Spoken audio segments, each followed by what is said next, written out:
All right. Y'all ready?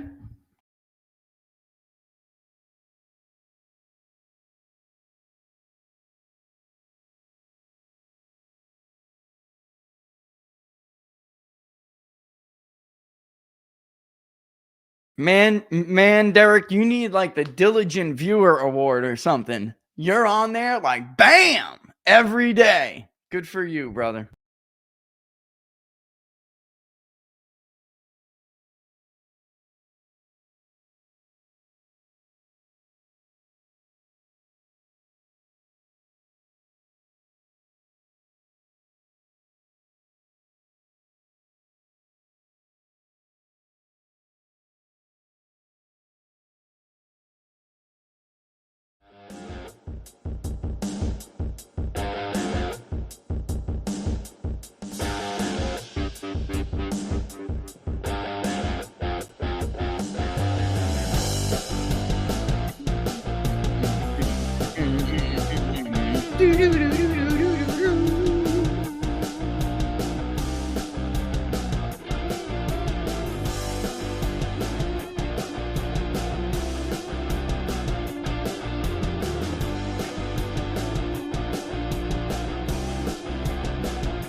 All right, Donald Trump signed the Second Chance Act when he was in office, and now it looks like voters are about to give him another one as well. You're watching Inside the Numbers with the People's Pundit. I am your host, Rich Barris, the People's Pundit. We got some Friday Q&As to do today, and we'll get some economic stuff to do today. But don't forget, if you like the videos, don't forget to like them, smash them, share them far and wide, smash the like button, share them far and wide.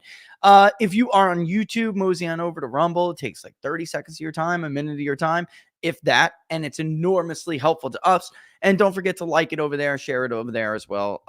Listen, the best place, of course, to follow us is on peoplespundit.locals.com. Peoplespundit.locals.com.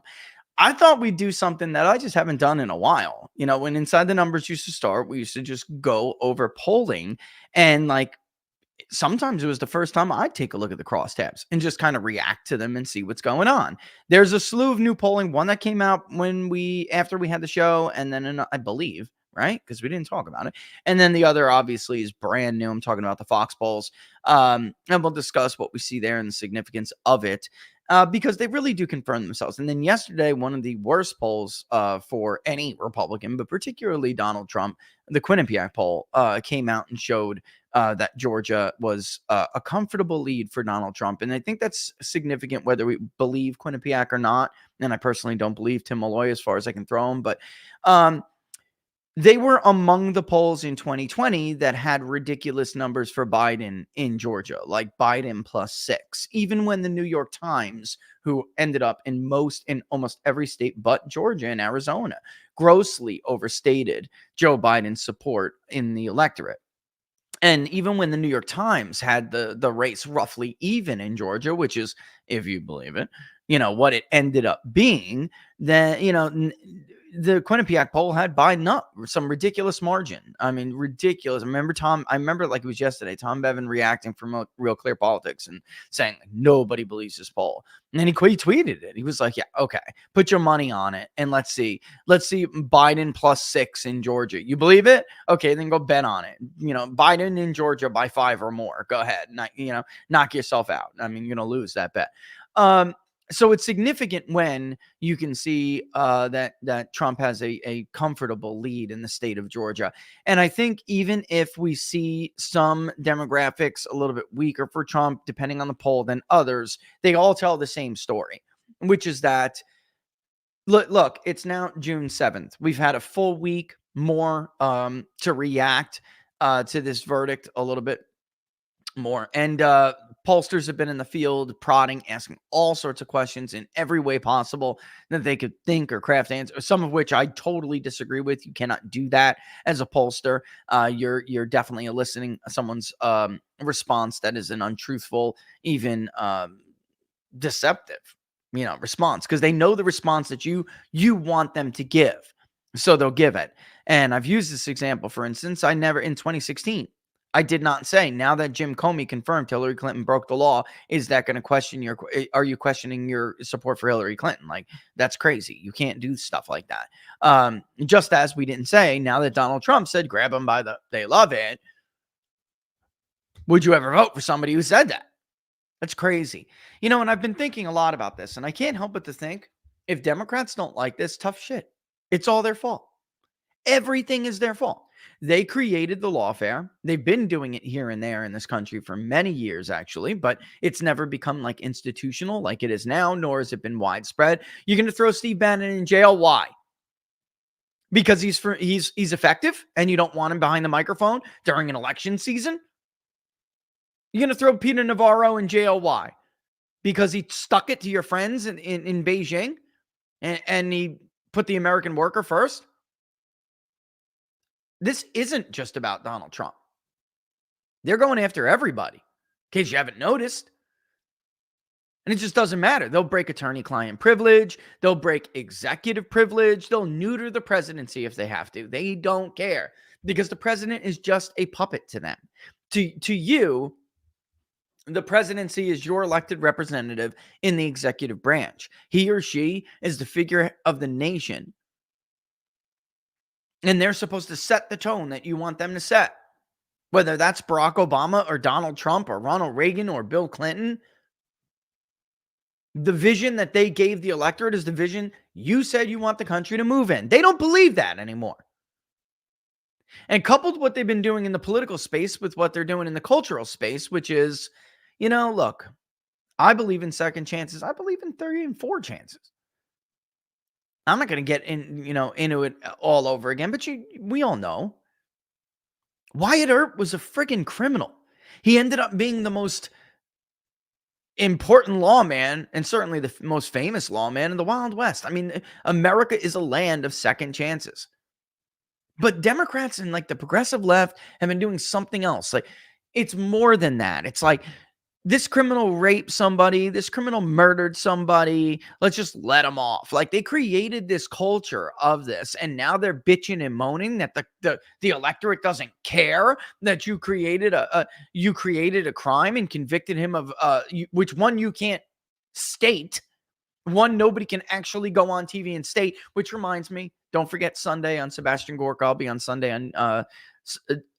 Sebastian Gorka's Sunday show on Newsmax. And wait until you see this woman. You all know who she is. She's from Britain. She's got a big mouth. She thinks she's smart. She can't answer the simple question. What crime? What crime did he commit? Oh, we've all been watching this case and we all know. Okay, fine. Then what is it? And wait, watch. She can't answer. She doesn't know. So now you want the electorate to hold a political persecution against him when you've been letting rapists and murderers go for decades. Second chance, right? So, I mean, if you woke up this morning, you saw the Fox poll, and you're pissed off and you're a liberal, take your ass to the mirror and stare at it, because that's who's to blame. In fact, Donald Trump wouldn't even be here if you could govern. And that goes for you slimy, spineless Republicans as well. So without further ado, because I have a lot more to say, let's get into this poll result.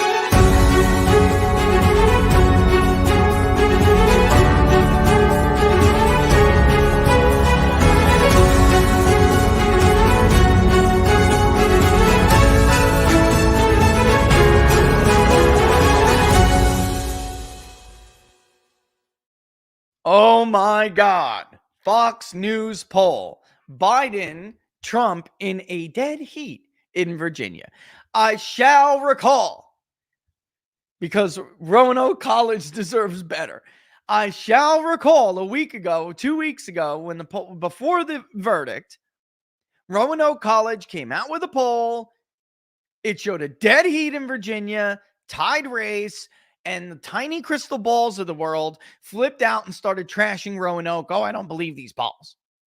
All of a sudden, he doesn't believe the polls. All of a sudden, the scumbag doesn't believe the polls, Laura. It's you believe Biden plus 17, he had no in Wisconsin, he had no problem digesting. But outside of his bubble in Loudoun County, Virginia, where everyone else is suffering, he doesn't believe that they could like ignore a bogus prosecution in favor of returning to a better life when they could buy Christmas presents for their kids. Well, forget about that. When they could put gas in their car, when they could go to the grocery store and not have to worry about, I guess I'm going to have to use the credit card because the personal card doesn't have enough in it. Let's charge it today. Or maybe not even. Maybe your card's maxed out in the Biden economy. Oh, but Rich, the jobs report was good. We're going to go over that in a second and sit tight. Because I really want to explain why I think this is that's going on. Like these people, you cannot still be seriously sitting here clueless and not understanding what's happening. You cannot bury your head forever. You lied to everybody. You gaslit everyone. You made them give up a good thing for something that sucks. And now you're using fear tactics. You're using police state power and you're awful at your job and you're wondering why none of it is working. Get in your car, drive 50 miles outside of Loudoun, and maybe you'll know why. But let's go over. Let's have a little throwback to the way things used to be. Let's go over this together. Fox News poll, 2/3 say Trump's conviction won't matter to their presidential vote. Well, of course it won't. And give it 2 months. That trial wasn't even on video. The most important trial, especially a political trial, in our lifetime, and it wasn't. You could watch Casey Anthony hug up on Kathy, Laura, for weeks and weeks and weeks and weeks. You could watch OJ try to stick his hand, which he didn't take his medicine for, so the glove wouldn't fit. You could watch OJ do that for weeks and weeks and weeks. If it doesn't fit, you must acquit. You could watch, like, everything's a show except for the trial of the former president. I got to tell you, the things we're hearing from average people, normal people who bump into us, know what we're doing, know who we are, know what we do, and then also from the polls, it's unbelievable to me how deaf certain people are. Like the speech yesterday in D-Day too. I'm not going to go over any of it, but like, one of my neighbors was just like, "Are you kidding me with this?"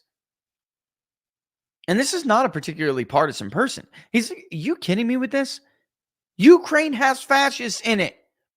Fascists persecute their political opponents. What are you talking about? Like, they're not fooling anyone."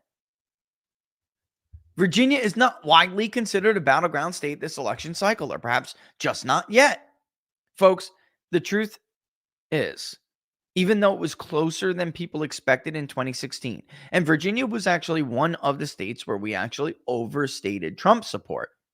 Most of them we nailed perfectly, but in several states we did overstate Hillary Clinton support. In Iowa, in Ohio, for instance, right? Colorado, I believe, was like dead on. So was North Carolina. But in some of those other states are kind of peripheral states. It ended up not being very close in Iowa and Ohio, as we all know. But we did see that Virginia was like 2-3 points in our polling.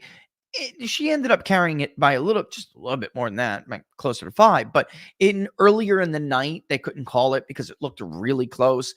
The Shenandoah Valley was very heavy for Donald Trump, and he was doing the exit polls after they were revised for the 3rd time. He was doing better in the suburbs of Northern Virginia than the pre-election polls had suggested he would. So they did not call it, and they kind of waited. But at the end of the day, I mean, 5 points is a nice solid margin. She carried it. And then, of course, Biden won it by a little over 10 in 2020. So That makes us, I mean, and 12 was a joke. I mean, Mitt Romney and the Karl Roves and the Alex Castellanoses and all the other, like, very establishment Rhino Republicans who told you to pick Mitt Romney. If you're a Republican voter out there, you remember, you know what I'm talking about. He's the only one who can win. Rick Santorum can't win. Newt Gingrich can't win, right? Now, looking back, hindsight, Rick Santorum probably was the better bet, even though they both would have lost. At least Rick Santorum would have been a better bet to, like, start recrafting the image of the Republican Party in the mold of a more working class, um, pro family, kind of vote. And then, by the way, anti-free trade. The Huckabee Santorum model was like pre-Trump, and it certainly was a more populist flavor than the Mitt Romney. I'm a vulture capitalist, a vampire capitalist, and I'll like prey on everything your family's ever worked for so I can make my next million. That's Mitt Romney, as if that ever had a chance against Barack Obama. But they thought they did, and they wind up getting mollywopped in Virginia, and that was the end of that. So you have to go back to like '08 when Kerry thought that he could win it. And in truth, if you look at the demographics, it was competitive, or more competitive than we give it credit for in '04. Obama would then go on to carry it in '08, and Democrats never looked back and never got the state never gave the state back up. I mean, Bob McDonald, who, by the way, Democrats prosecuted, the same prosecutor. Bob McDonald, that's Jack Smith, by the way. They thought, because he even carried Fairfax, they thought he was a serious threat. So they prosecuted him with some bogus crimes of bribery, which the Supreme Court later overturned. Sound familiar? Anyway, that was like, maybe a Republican like Bob McDonald could carry it. This is what we heard for a long time. But in truth, it was going to take work because there was no get out the vote in Virginia for Republicans at all. There was no voter registration efforts for years until the Virginia Project recently, right? And then when you look at those off-cycle elections for the two state houses, the House of Delegates and the Senate, everything that was below Biden plus 13, I believe, Republicans won every district. So they actually did really well. Okay. Even though they lost control, it's like, it's not that clear. It's not that clear cut.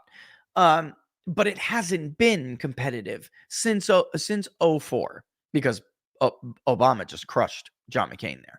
All right. So after winning the state by more than 10 points 4 years ago, President Biden finds himself in a tie with former President Donald Trump, according to a Fox News survey of Virginia registered voters. The poll, released Thursday, shows Biden and Trump with 48, each in a head-to-head matchup in the Old Dominion, which you could just start calling the New Dominion because that's what it is. Biden gets strong backing from black voters, but look at that number. 73%. That's it. Suburban women, 58, and college-educated voters, 56. I just want to point something out so I could give a big fat I told you so. That suburban woman number isn't really all that different from 2020. College educated is a little better is better for Trump. Non-white voters is the movement. The big movement. But I had told people throughout the primary, we had these discussions. The suburban woman, you're talking about 13% of the electorate here, the specific kind of suburban woman that everyone is obsessed with. And other groups are likely to swing back to Republicans before they are. Oh, Rich, why do you got to post everything on Twitter just to get a reaction? There's no way Donald Trump is polling at 20%. Put a pro-Trump poster. Bro, get a new haircut. You look like a used vacuum door-to-door salesman. While Biden leads among black voters, it is nowhere near where he was in 2020, according to the Fox News voter analysis. In 2020, Biden won blacks by 81 points, compared to 48 points in this new survey. Trump nearly triples his share among black voters, 9% in 2020 to 25% today. Let's just take the sampling errors for subgroups rule that Rich jams down your throat. Let's just take that and give it 10 points. Even if Trump was to get 15%, it's huge. Trump support comes from white evangelicals, 80%. That's more than Wisconsin and Iowa, where it's normally in the ballpark of 77. Rural voters, 63. Look out, Glenn Youngkin numbers. Voters without a college degree could boost that a little higher, but that's all voters, not just white voters without a college degree. Okay. And white voters, 54%. That's Youngkin territory. There is no age gap as voters under 30, 48% each. And those 65, 48% each split their support. Independents are torn, 45 for Biden, 43 for Trump. And that means, and it's true because we've showed you this, locals, it may be time to update one and send it back out. We'll run a new machine learning model and we'll post it on locals this weekend. All right. What am I talking about if you're new? For instance, in a state like Michigan and Virginia, there is no registration by party affiliation. All right. So we use multiple databases with some, now it's actually, I think, closer to 1,500 attributes that tell you things about somebody. Everything from something simple, like, for instance, did they vote in the Republican or the Democratic primary? Which is why Nikki Haley's little shtick really screwed Republicans for a while. But there's other things that we could use to back that up. Okay, there are behavioral attributes that tell us whether or not somebody is more likely to be a Republican or more likely to be a Democrat. And from there, we run it through a machine learning model and it will crank out what we think the electorate looks like. In 2020, Virginia was ballpark Democrat plus 4 to 6, depending on the month you ran it. All right. By the time Glenn Youngkin won, that's the last time I think we ran that model, right, guys? By the time we ran that model, yeah, it was Youngkin in 21. It was anywhere from like even a D plus 2, and then even sometimes it was like it would fan a little R a little bit more. And then at that point, like just I think the last one we did was maybe a month or 3 months after. I'd have to go back and check, and I believe it was R plus 1. So what Fox is saying here is that in their self identification anyway, this clearly is a more Republican Virginia than it was in 2020. All right. Independents are torn. Otherwise, Biden would be ahead if this was like an even electorate, but it's not. And unless Trump's winning the crossover vote significantly, which we're going to look at, we'll find out. Like I said, today we're going to do what we haven't done in a while. Go over it together. The gender divide is small, but still evident, as men are more likely to go for Trump plus 5, while the opposite is true among women, Biden plus 6. And they obviously are making it a much more male-heavy electorate. A 5-way race is tight in Virginia as well, with Biden edging out Trump by just 1 point, 42 to 41, followed by RFK at 9, West at 2, and Stein at 2. Here's the problem. I do think that Kennedy would hurt Trump in Virginia. I do. I mean, we haven't polled it ourselves, but I do think that's the case. I really do, folks. Why? There are going to be remnants of the Democratic Southern working class base that otherwise would probably cross over and vote for Donald Trump in an election cycle like this if Kennedy was not on the ballot. But because Kennedy kind of, like, as they know, the image they know of him right now kind of makes them feel better. Like, well, he is a Democrat. Maybe I'll vote for him. Listen, Kennedy's not pulling votes from Fairfax and Loudoun County or the Chesapeake Bay or Newport News. He's not pulling votes from there, folks. He's going to pull votes from outside of Roanoke, from outside, well, not outside, from in the Shenandoah Valley, the Appalachia region of Virginia. He is not, and I said Pennsylvania because the same thing's happening there. That's why in my brain I just said Pennsylvania. He is not going to pull educated suburban women away from Joe Biden in Loudoun County. That's not happening. Chesterfield, no way.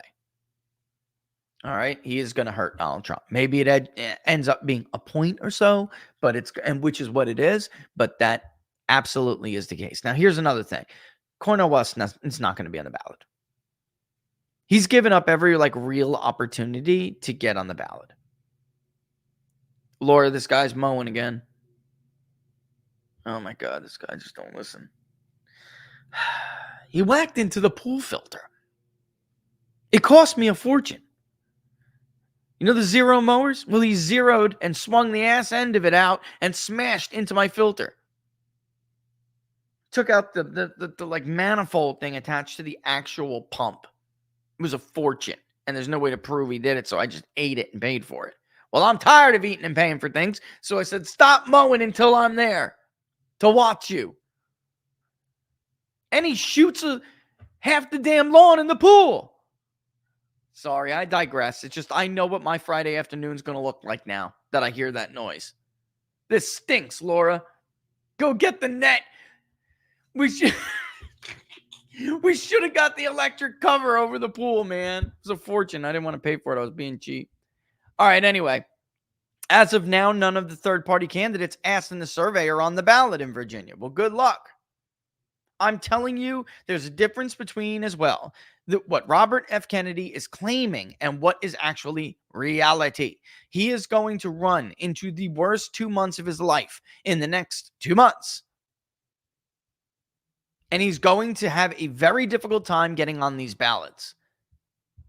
And I don't know that we're going to have a chance to get through it, but I'm just telling you, for the Democrats out there or bitching and moaning about this poll, okay, well, guess what?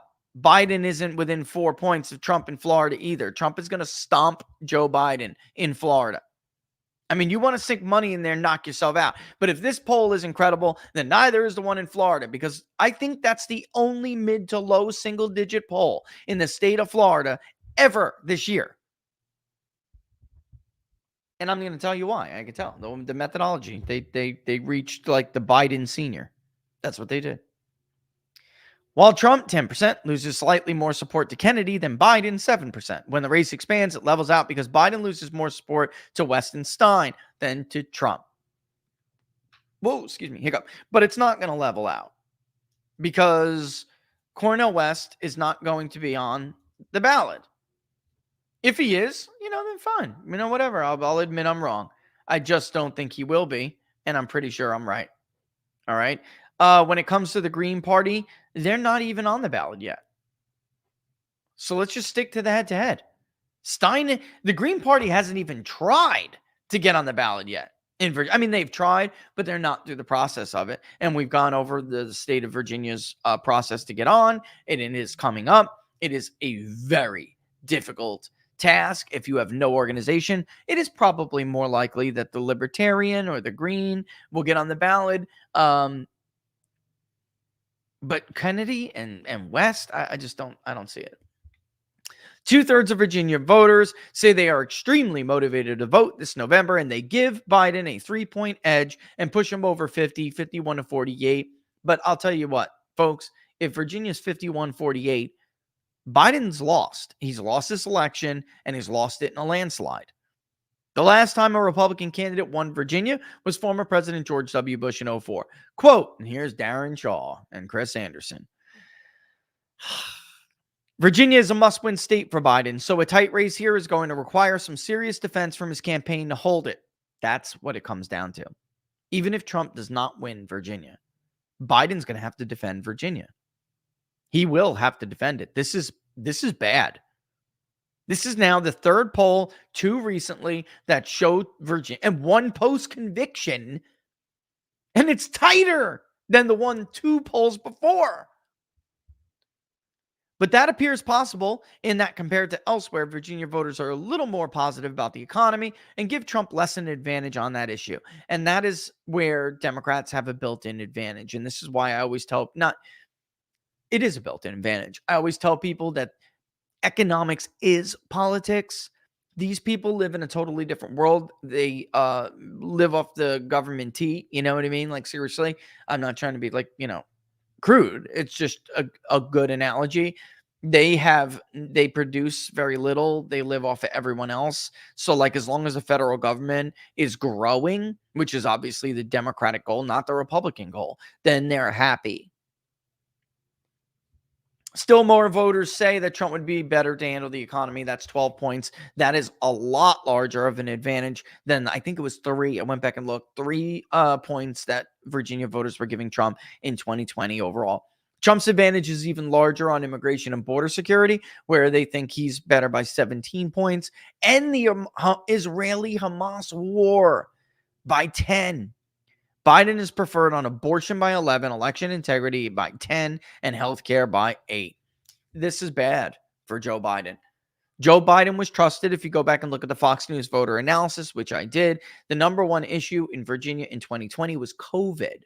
And they trusted Biden considerably on that issue. It was like 52 to 38 or something, or 50, something like that. Or maybe I think ballpark. And then in the aspect of the economy, I believe it was like number 3 or 2. And Trump had a low single digit lead. So this is a serious problem because climate change is not the top issue. Hell, even abortion is really not the top issue. Healthcare is always a thing in certain places, like the suburbs of Virginia. But I mean, this is bad, guys. The 3 top issues in Virginia are going to be those issues. I know you didn't hear me saying it on the microphone before. I just went on a tear. No, I did not tell him to come. Let him do it, but watch him with that pool. Keep an eye on him with that pool. No, it has to be done. If he's there doing it, I'm not paying for half a lawn. If he's already done the front, I can hear it. So I'm not paying for. I like to do it myself, and I want to do the backyard myself. But let him roll over it, and I'll use the real mower later. Just tell him to stay away from that pool. If he shoots stuff in the pool again, I'm going to have his ass. On May 31st, Trump was found guilty in the New York hush money case. All survey interviews were conducted after the verdict was rendered. And just to let you all know, I'm not being like some hoity-toity schmuck. Every time he shoots that grass in that pool, it costs me like $300 in chemicals because I can't get out there right away. And then it turns into algae and I have to do a green out or something like that. It's a fortune. 2/3, 66% of Virginia voters say Trump's conviction won't matter, including just over half who say it won't matter at all. Well, then that's it. Lights out. 1/3 say the conviction will matter a great deal or some to their vote. These voters prefer Biden by 41 points, while those who say it don't matter at all go for Trump by 21. Listen, this is the correct way if you're going to try to elicit the true feelings of somebody on an issue like this. This was the correct way to do it. Just over half say Trump received a fair trial. That will vanish later. It will. Just as the Hunter Biden laptop story vanished, they really cannot come during the show. This is so annoying. Do you guys hear this at all? I hope not. If you do, I apologize. But the fact is, hoaxes, railroad jobs, kangaroo courts, they lose their impact, on their side anyway, positive impact for them, the goal they're intended, like their aim at, the smear, whatever it may be, the political effect that is maximized immediately in the aftermath of the event. As time goes on, the staying power of that impact recedes, obviously gets weaker and weaker and weaker. Russia hoax, guys. Right? Impeachment. And on and on and on and on. People will find out the Hunter Biden laptop is real. People will find out it was a kangaroo court. People will find out that Russia collusion is a hoax. People will find out that this was not a fair trial. If that 55% is movable at all, they will find that out. And only the most ardent Biden supporter will hold the line on it. Biden's underwater 14 points. Trump is underwater 12. Holy shleet. Trump is more popular as a person in the state of Virginia than Biden. But double haters go for Biden by 17 points, and that is helping Biden big right now. This is the no-nos, double haters. We've heard them called by many, many names. This is a big deal. Virginia, give you a little tidbit. Nationally in 2016, double haters went for Trump. In 2020, which there were a lot less of them, double haters went for Biden. But even when nationally the double haters went for Trump over Clinton, in Virginia, double haters went for Clinton. All right. But more than that, I think. Because it's like that was what Trump won them by roughly nationally. All right. The group of haters unfavorable towards both Trump and Biden is larger in Virginia than in other states. And those voters overwhelmingly think Trump's hush money trial was fair. Well, then Biden's camp needs to spend money to defend Virginia and convince those voters that is the truth. Because that will recede. Mark my words, hand to God. The impact of events recedes over time and more people will change their views. Listen, so what am I saying right now? Do not be surprised if Fox dumps another poll in July and it's Trump +1, okay? In Virginia. Let me ask you a question before we just keep going over all of this, okay? Because we've been reading polls for a year now. Over a year. We've been conducting polls for over a year. It is now June 7th. When is it going to change? It's early. It's early. Okay. When is it going to change? September? This isn't 1988 anymore. This isn't Herbert Bush versus Dukakis. We are in the information age. And even if it was, nobody knew who Michael Dukakis was. They knew who the vice president was. Once they got to know Michael Dukakis, they disliked what they saw. And Bush was able to completely reverse a double-digit loss to go on to win more than 400 electoral votes. So let me ask you a question. Since that example isn't remotely comparable to the event we are living in today, the election we are coming up on now, when is it going to change? Both of these men are known quantities. Both of these men have first-term records under their belt as presidents of the United States. Both of these men have economic records. Both of these men have a foreign policy record. When is it going to change? What's going to happen? Well, just wait, Rich, until he's convicted. Okay, we're here. He's up in every other Fox poll state. When is this supposedly going to flip on all of us? What is Biden going to do? Because we're going to talk about the economy in the next hour. And I'm telling you, everyone at this point doesn't believe the economy. And the reason they don't believe it is because you can't even believe that first number. You got to wait 2 months, 3 months for the revisions. And then you get them. And then I'm going to show you a data point anyway, where even if that number was true, why Americans, voters still don't believe it. And it's not going to help Biden. It's not going to help him. So someone please tell me, before we acknowledge that Trump is now the favorite, which I've been saying for months, the Decision Desk poll comes out, Sean Trendy's writing articles. Guys, you got to get with it. Stop saying the polls are early. It's not the same thing anymore. So tell me, when is it safe to say that Trump is the favorite? He's been the favorite.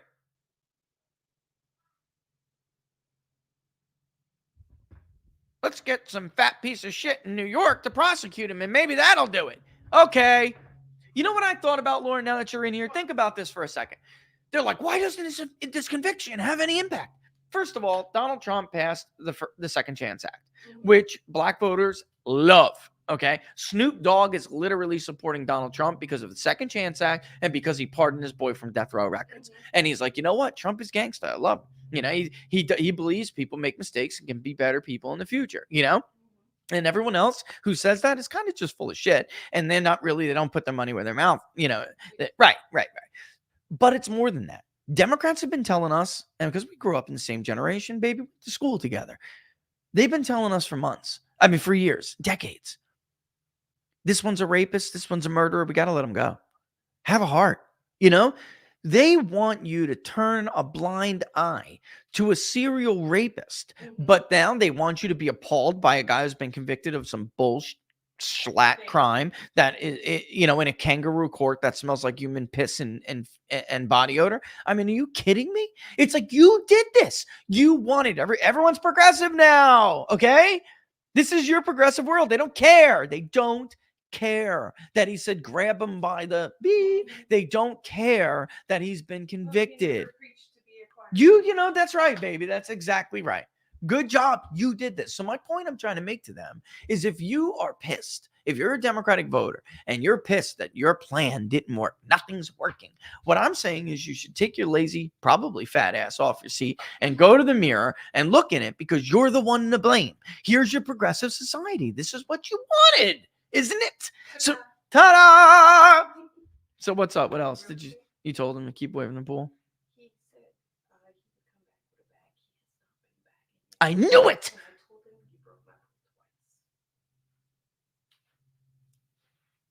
I knew he wasn't bagging it. You can see the lines in the Bermuda from the clippings as he passes. By next Friday, that'll be 2.5 inches high. That means I can't feed it again. I need to start doing the regimen. I know I haven't, but I've been busy. She said she didn't want to say that. Like, it's all right. You can tell the viewers it's not that I've been slacking. I've been very busy. I love my lawn. You all know.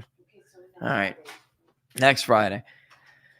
Arizona +5, Nevada +5, Virginia's a tie. We're going over. Florida +4. That's BS. He's going to win Florida by 10 points. Arizona +5, Nevada +5. These are the 5 ways. Virginia +1 in the 5-way. Florida, Trump +7 in the 5-way. Now, Florida, there will be people. It is easier to get on the ballot in Florida. So don't be surprised if there's like 7 people on the ballot in Florida. I just don't know. We can even go back before that. Emerson College post-conviction.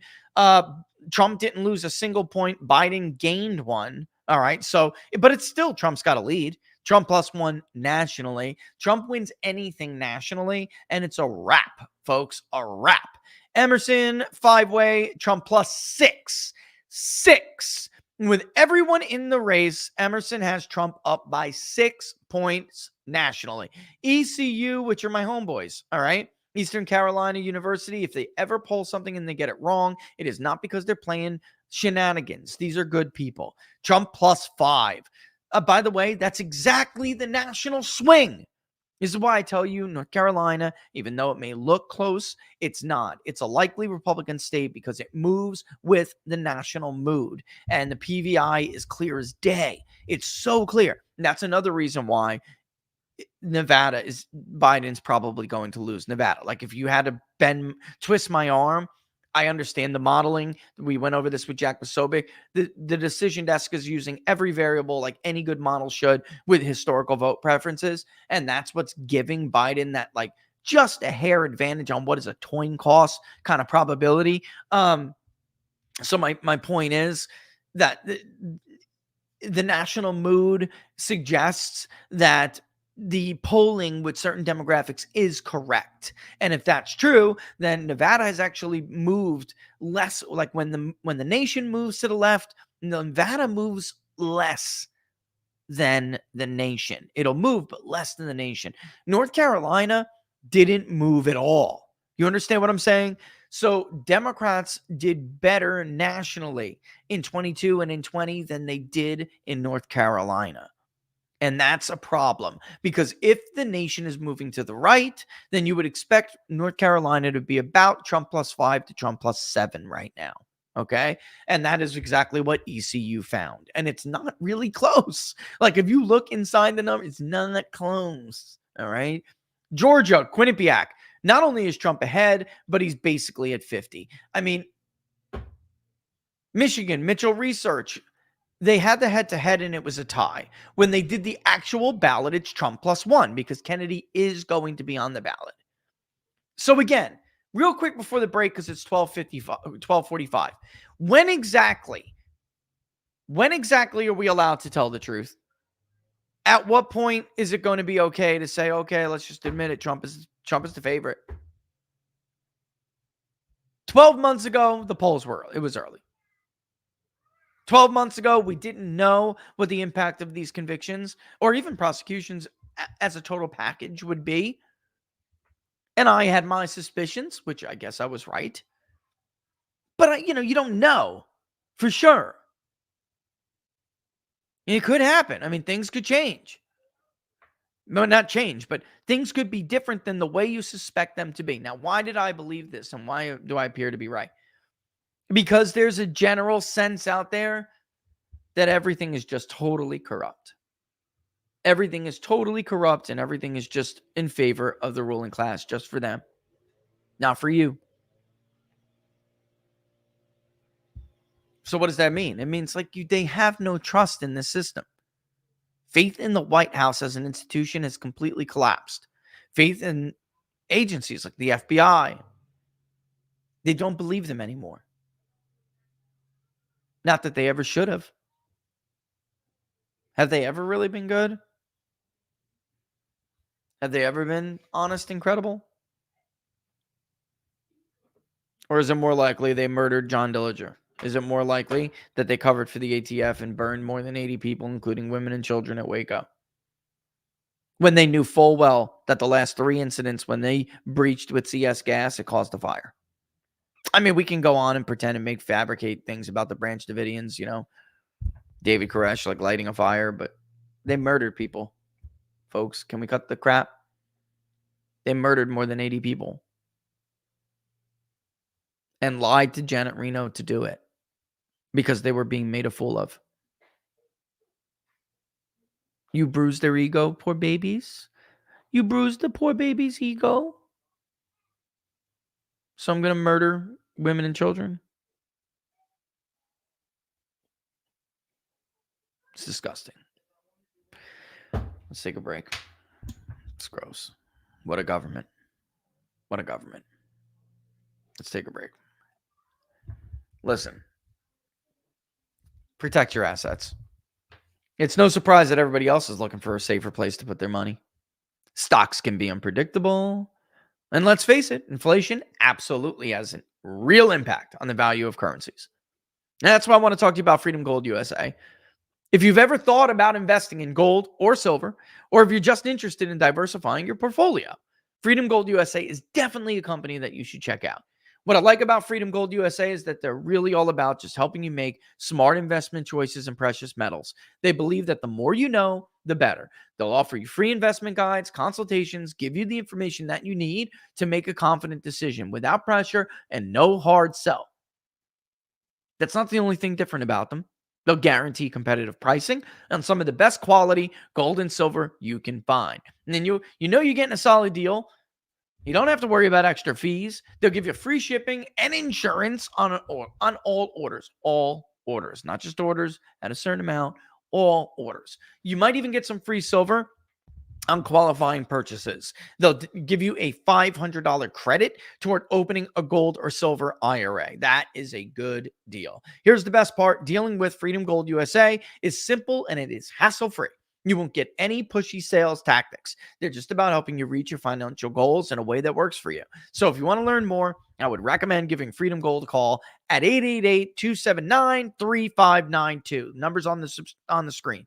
888-279-3592. Or check out their website at freedomgoldusa.com/rich. That's freedomgoldusa.com/rich. And find out about all their latest special offers and what kind of deals that you may qualify for. All right. One more time, that number is 888-279-3592.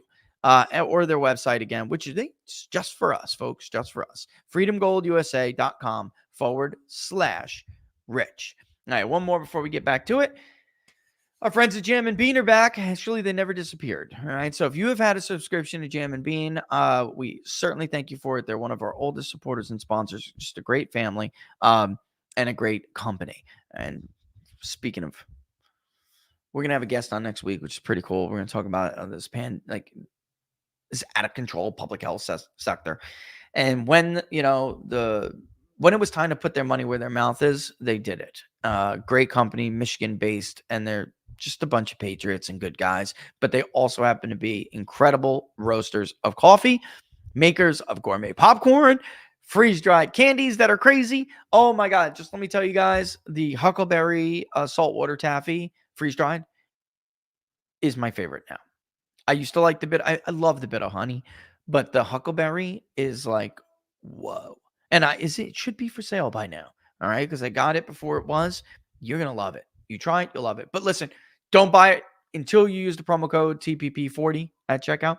TPP40 at checkout. So if you go to jamandbean.com right now and you sign up for a new subscription, use that promo code TPP40 and you will get 40% off your the cost of the initial subscription.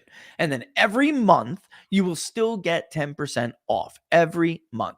TPP40. By the way, if you're a tea drinker, which I was talking to some people who are on book club about this, their teas are amazing. Absolutely amazing. And Laura's got me, she's got me a tea drinker now. They are great. All right. TPP40 at checkout. The numbers and the website's in the description. All right. The website is definitely in the description. I mean, look, we could go over the crosstabs. I think we went over some of the already biggest parts about this. I want to show you some economic stuff. Maybe explain this. All right. Because people are like, look, Joe Biden's going to run with this jobs report. He's going to run with it. And people are going to say, I just don't get it. This doesn't make sense. I don't feel this. All right. So let's put it up on the screen. Let's take a look at it. 1 second. Let me take a sip of water, which I did not get to do.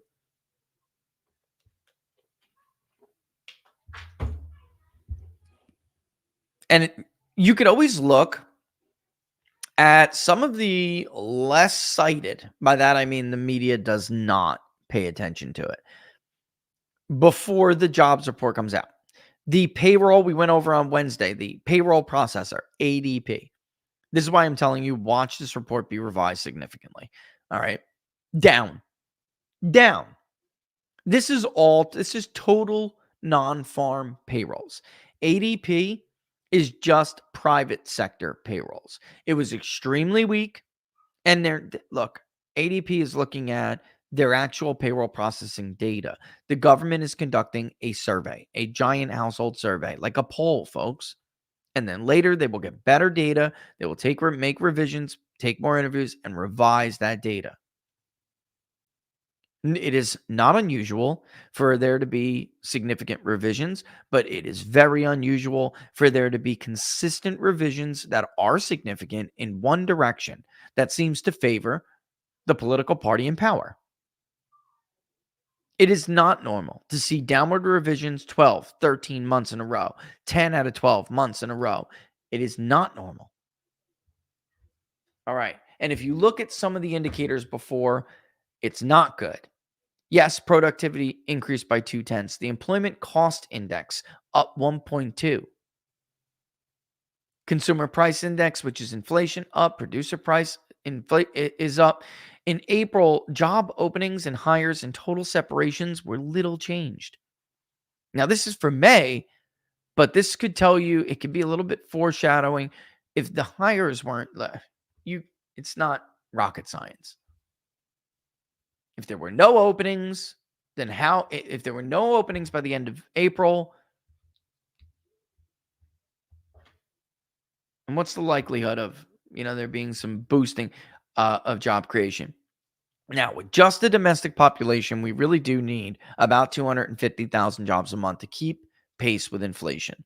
Let's go to the PDF and then look at it because if you remember from the ADP report, the goods producing sector, which not only benefits more people in society when you have a stronger goods producing sector than a services economy or a professional class economy, which is going to expand the wealth gap. It's going to further widen the wealth gap. You're going to have to work more jobs, more hours in order to meet ends meet unless you are a part of that ruling class or professional class. Everyone else is going to have to wait on you. Okay? You're going to have to wait on everyone else. Excuse me. They always say little change, but the number of people who are not in the labor force who wanted a job ticked up. It's now 5.7 million. They always say it was little changed. because we're talking about such big numbers, but it in fact did increase.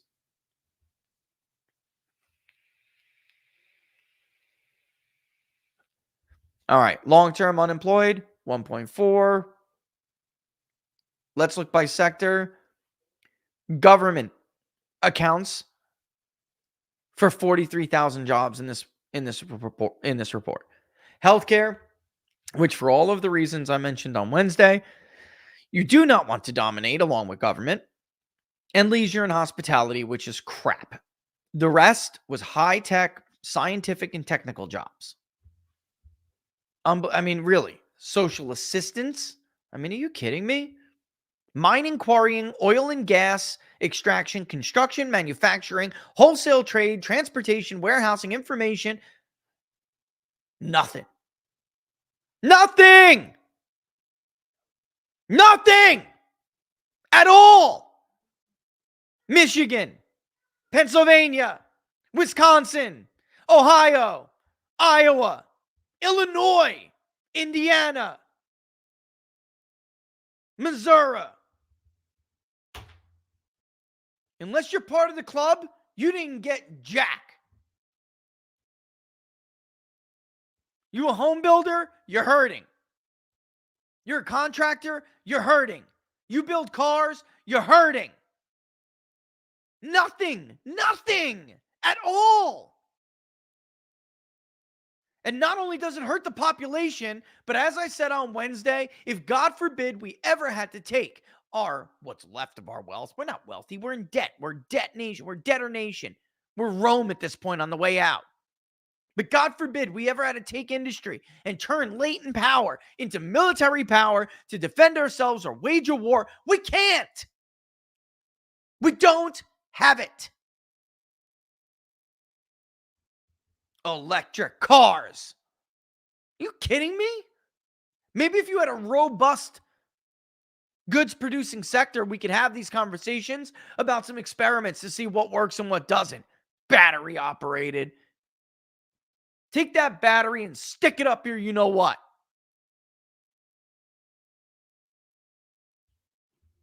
Interesting report my son actually showed me where like people are like robbing the charging stations anyway because they're filled with copper and then nobody's replacing them.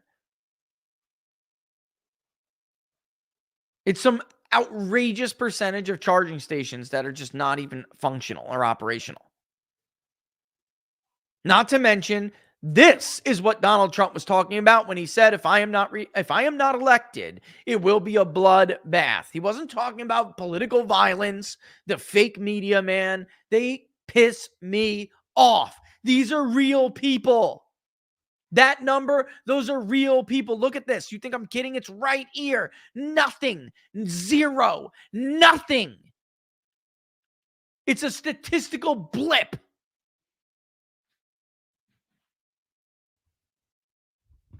Unless you're a Dr. Fauci and you lie for a living, or you prescribe painkillers so people can get addicted so you can get a cruise from, the different big pharmas. Unless you do that, unless you wait on the rest of the privileged class,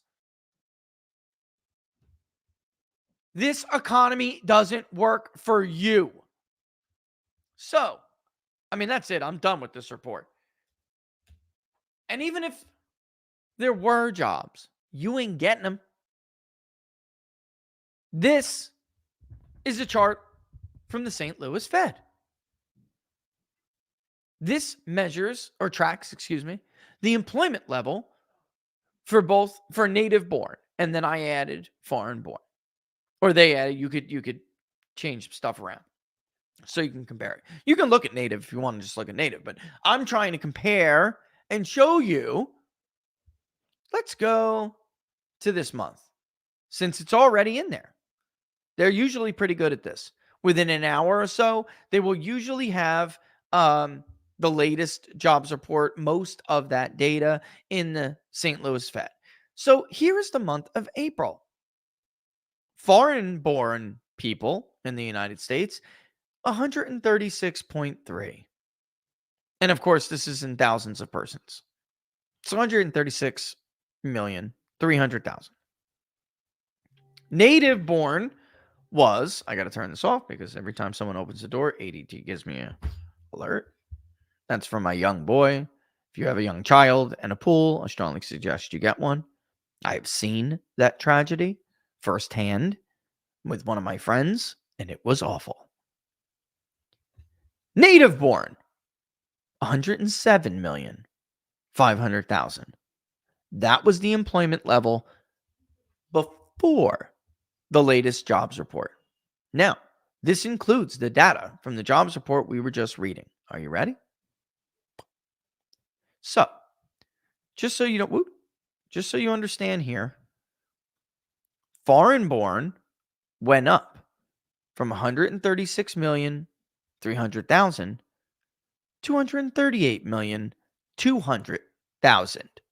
However, if you are native born, the employment level was 107,500,000 and it fell to 107 million flat. So in other words, as foreign born people experienced an increase of employment in this job, this is the jobs report, folks, by about 200 million net. Native born experienced a decline of about 500, half a million jobs. So why doesn't the voting electorate see these headlines and say, well, I guess the economy is good? Why is even in Virginia, where at least some of those net gains were for the professional class? I mean, that's 63,000 in government, folks. That's Virginia. That's and outside of it's like maybe some parts of Colorado, you have some parts of Texas, the Johnson Space Station, maybe added a couple hundred jobs that month, government that the government work. But everybody else, forgive them if they don't believe the BS talking points from the White House and the scumbags on CNN, the scumbags on CBS, the scumbags on ABC, the scumbags on NBC, the nutcase scumbags on MSNBC. Forgive the average American voter for not believing any of that, because in the real world, in their lived experience, none of this is going to them. This isn't for them. This is for the ruling class and the underclass that they are bringing in to try to make sure that they could vote against everyone else's interest. In the real world, they are paying more and they are making less. In the real world, they are paying more and they are making less, and they don't have a damn thing they can do about it because none of these jobs are even for them. Meanwhile, if you're an auto worker in Detroit or outside Detroit, Wayne County, maybe you live in parts of Macomb, obviously suburbs of Detroit, this is a nightmare for you. Nothing's being added. If you still have a job there, you're lucky. And you're looking at all of this talk about electric vehicles, battery operated, which, by the way, China's going to benefit from, not them. And you're thinking, this industry already is on life support. We can't do this. I think I might have to vote for Donald Trump. And then the political class, who is not struggling, is not having any of those problems, can't understand why they're so stupid and don't agree with them. None. And I would strongly suggest, I will share the link if you guys don't know it. I would strongly suggest every month when you see this jobs report, you go to the St. Louis Fed, give them an hour, maybe a little bit more. And they were actually pretty quick today, but give them a little bit of time, and I guarantee you will get a better look inside the numbers than the Bureau of Labor Statistics will give you. Sounds very great, doesn't it? Oh, wow. The U.S. economy created 272,000 jobs. Hell, that beat out the forecast. It beat out the range, the high end of the range. For people who don't know, the forecast was a consensus. I go with Econo Day because, as I have explained before, Econo Day is like very, very close to the consensus used by People's Pundit Daily back in the day. If you go to Reuters or you go to some other news outlets, they'll either pick Reuters or another one. Like if you go to the Wall Street Journal, they're going to pick their forecast according to the forecast by the Wall Street Journal, which is, again, a survey. And then the Econo Day forecast is a collection of all of the different individual forecasts that they use. And then with us, it's plus some. We had some like kind of more obscure firms that only, the uber elite listen to. You probably likely never even heard of them. But they're on the street, they do their thing, and people with a lot of money listen to them and trust them. So that was our forecast. But Econo Day does something very similar. And I don't know everything in Econo Day. It's possible they have people like that. These guys are plugged in. I mean, this is a great source of economic data.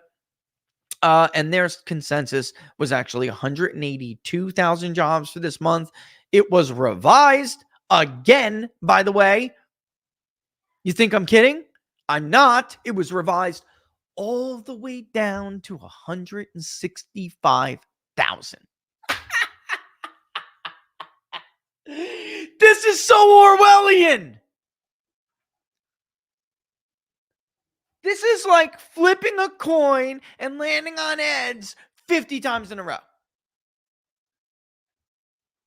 What a load of crap. And actually, I should do the math on that. I was giving you like kind of like just an idea, basic idea. The math probably does not add up to flipping a coin 50 times in a row, but I can do that math. And this is insane. This is not normal, folks. Not normal. Revised down again. So much for 229,000 jobs. What a load. And yes, I am absolutely accusing the Bureau of Labor Statistics of doing this on purpose. They already lied to the American public on the jobs report. We already know this to be the case. It is true. The New York Post absolutely had them with a whistleblower, Delta writes. They lied on the jobs report to reduce the unemployment rate below 7% so Barack Obama could have a talking point the month before the election against Mitt Romney. They did that. It happened. Why? Because everybody in politics have been saying nobody wins with an unemployment rate at 70% or higher. No incumbent has ever been elected with an unemployment rate of 7% or higher. So miraculously, after his entire term of it not falling below 7%, it miraculously went to 6.8.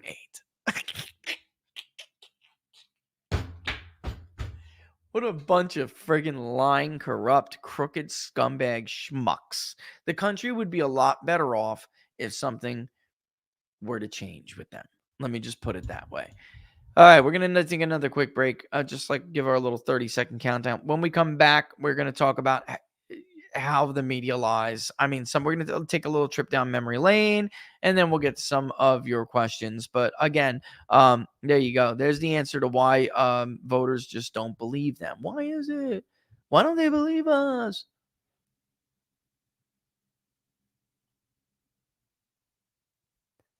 "30 seconds. If you like the videos, you're watching Inside the Numbers with the People's Pundit. If you like the videos, don't forget to like them, smash the like button, and share them far and wide. If you are on YouTube, it would be a great help to us if you would mosey on over to Rumble and just like the video on Rumble. Subscribe there as well. Vice versa. It's like I said, 30 seconds to a minute of your time to do that, and it has an enormous impact on algorithms. Also, however, it helps us a great deal when it comes to sponsorship and whatnot to keep the show going. So, which it'll go. It's going to go. You know what I mean? But it's always nice to grow, isn't it? Of course it is. All right.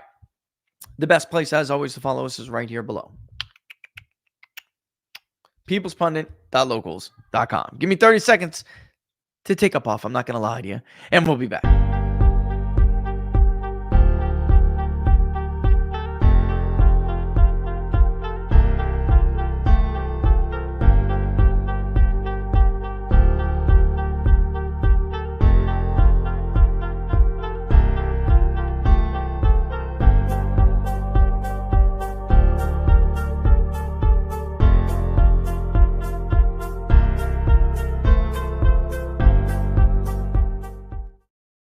All right, I got to play this. You got to see this. You got to see this. Welcome back. We've got new, fresh Fox News polls. They reveal former President Trump is leading President Biden in Nevada, in Arizona, and in Florida. Biden and Trump are tied in the usually blue state of Virginia. That's an important one. Voters in all 4 states say they trust the former President Trump over Biden to handle both the economy and immigration. Joining me now is Tennessee Congressman Chuck Fleischmann, a member of the House Appropriations and Science, Space, and Technology Committees. Congressman, thanks very much for being here this morning.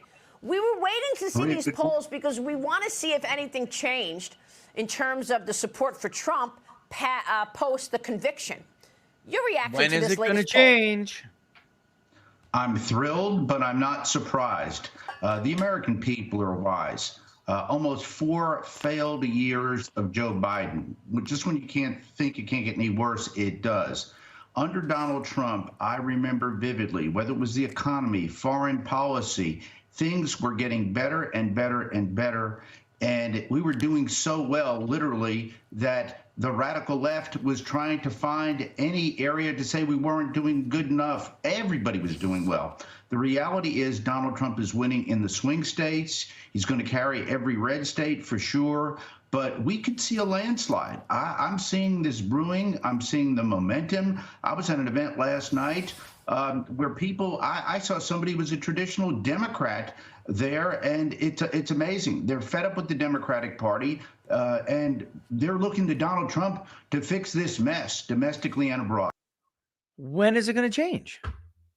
The American people are smart. They have caught on, he says. They have caught on, which makes me want to take a little trip down memory lane. Because this didn't get much fanfare either, but it's a remarkable story because let's not forget what they did in 2020. Like when somebody says they rigged the election, immediately the media wants to try to paint everybody with the same broad brush. Oh, this didn't happen. There's all these election fraud things that have been debunked, blah, blah. And listen, there are some people who went on some crazy tangents, folks. All right. There absolutely were absentee ballots submitted by people who were not eligible or were dead or were change of address flags. That happened. Get over it. It happened. I mean, nobody has ever taken a record from Brainerd or myself and debunked it. It's never happened because those people did cast their ballots and they were not eligible to cast their ballots. So get over it. That happened. Wasn't it as much, the margin? We can have that discussion. That's a legitimate discussion to have. But just a couple of weeks before the 2020 election, there was a massive indictment by the FBI in Philadelphia. It included election judges. It included former congressmen, okay, that now turned political operatives and their friends that were also political operatives. Just a couple of months ago in Atlantic City, New Jersey, the same thing happened. One former congressman, a bunch of election officials. Of course, this happens. Stop. There's no widespread evidence of voter fraud. Anytime you hear the media say that, you know they are lying. There's no widespread evidence of something. They are liars. And number 2, we're not just talking about that. Let's not forget about all the stories that were suppressed, all of the censoring that happened, all of the advantages that were given to Joe Biden and their party and the machine that was behind their party, and yet they still barely won. Still. And one of the bigger stories was, of course, the Tony Bobulinski and the Hunter Biden laptop story. Listen, as someone who has struggled with addiction myself, I don't like it when Republicans ding Hunter Biden over his addiction. It's a disgusting thing to do. When Sean Hannity plays audio of Joe Biden's voicemails to his son, I love you, kid. We got to get you some help. Don't like it when they make fun of him for that. It's not funny. More than half of the country has dealt with this problem. And it makes him sound like a loving father who's at the end of his rope and doesn't know how to help his son. You're gonna fault the guy for loving his son? Now I'm gonna fault the guy for getting in the shower with his teenage daughter. That's disgusting. I'm gonna fault the guy for, in his daughter's own words, basically giving her to his political friends. That's disgusting. I'm gonna fault the guy for not taking responsibility for his son's child. That's disgusting. What kind of a man are you? You want to fault Hunter Biden for something? Fault him for banging his dead brother's wife. What kind of family is this? My God. And the media never talks about this stuff. That laptop was real. And yet they banned people from social media for saying it's real. They censored Tucker Carlson for having an interview with Tony Bobulinski. They took away access from the New York Post on their Twitter feed for days, almost a week before the election. And guess what? The intel community, 51 former and current intel officials say it's Russian disinformation. It wasn't. The FBI just admitted during Hunter's trial it was real. And yet, let's go back to this woman. Oh my God, this woman. Trump interviewed with Raditz on 60 Minutes. Remember the clip I played to you on Monday, from Sunday, with Will Scharf, frequent guest on the show, President Trump's lawyer. And he said that the prosecution was directed by Biden. These are Biden prosecutions. And George Stephanopoulos, a political hack, by the way, a political operative who is pretending to be a credible journalist, who, by the way, has a tremendous power at ABC News. I know George was a key member in getting the Langer Research poll spiked. I already know it to be true.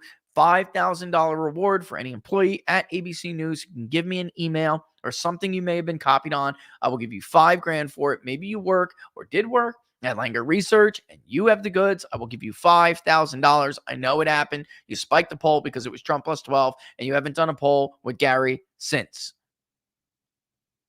And he said when Will made that accusation, there's no evidence of that. There's no evidence of that. I'll cut your mic.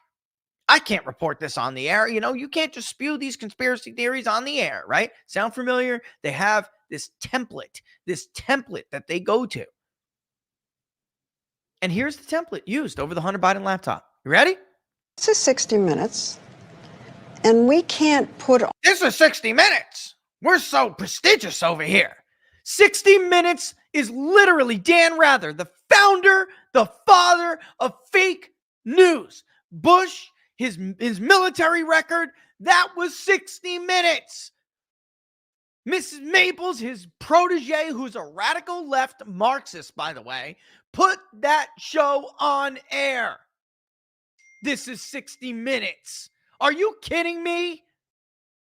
Yeah, it's 60 Minutes, where Dan was forced to resign in disgrace because his girl, Mary Mapes, put that crap on the air. Why? Because Swiftboat was hurting John Kerry. On things we can't No, verify. you won't put it on because it's bad for Biden. We can't Look, let put me tell on you. things we can't verify. Leslie. You know what you told me a long time ago when I asked why you keep saying fake in the media? Yeah. You said to me, I say that because I need to discredit you so that when you say negative things about me, no one will believe I don't have to discredit you. But that's what you You've told me. discredited yourself. You told me that. Leslie, you've discredited yourself. When you say that you're not going to cover Biden, you're going to ask him what flavor ice cream he has, okay? That's not Instead me. of why did Hunter get $3.5 million from Moscow? Instead of why is an energy company paying your son $183,000 a month or whatever they're paying him, and he has no experience in energy. You discredit yourself. And we all know what he meant when he said, I say these things, I have to discredit you. What he's meaning, and you know what he really means, right? Now it's like very clear. Most people understand what happens, what went on, what is going on. And it's like, I hate it when they trash the American voter because I know them. I feel like I know them. Like, they're almost like, I don't know, a friend or something. You talk to these people as much as we have over the course of my career. I get defensive when they mock them, and when they trash, I get like literally defensive over it because many times the American public has given me a sentiment, conveyed a sentiment, given me opinions that I don't particularly agree with. But as a pollster, I try to respect them and I try to understand where they're coming from. And if I don't get it, I try to ask myself, what am I missing? This is not with all of these cases, none of that in these kind of cases. Martha is a lying piece of shit. She should know where they're coming from. So stop pretending. It's like, stop pretending. George Stephanopoulos is a lying piece of, what? And he should stop with this outrage thing. You are sitting on 60 Minutes right now. Like you were you think you're better than somebody, right? They know you're a liar. You are literally the father of fake news. That show is the father of fake news in presidential politics. Media's been doing it for a long time, but that was the very first instance of when they ran with something knowing they didn't really have the goods. That's why it was house cleaned over there. That's why they went to town, brought in a Republican-led firm who was good, who was, by the way, because that's how Republicans are, they could have had Mary and Dan by the you-know-what. And they gave them the benefit of the doubt and kind of let them go. They could have been utterly destroyed, and the name 60 Minutes would be disgraced forever right now. This conversation never would have even happened. And she's got the audacity, the unmitigated gall to sit there and pretend this is 60 Minutes. Let me tell you what that translates into. We're better than you. We're a standard we have a standard here that you don't adhere to. No, you're a bunch of lying dirtbags. And I'm going to get the tape. And I'm going to go back every single chance that you do this. And I'm going to play it. And we're going to have a segment like this. And everyone who has an audience should do the same thing. If not for anyone, but for the American voter. They have to endure abuse. Like they're a beaten woman or something. Like they're a battered wife. By these people. These pretentious SOBs. Who have zero moral compass. They are not as smart as they think they are. You got it twisted, sister. You all your colleagues, you got it twisted. You're not smart. You're privileged. There is a difference. You are not where you are right now because you busted your ass and you were the smartest one in the room. You are privileged. The rest of you are privileged. People who do alternative media are way smarter than you. Don't get it twisted. Having your daddies pay for you to get into schools, making donations, making phone calls to their friends. That's not meritocracy. I have to discredit you. So this story about Hunter and his laptop, some repair shop found it. The source is Steve Bannon and Rudy Giuliani. No, it's not.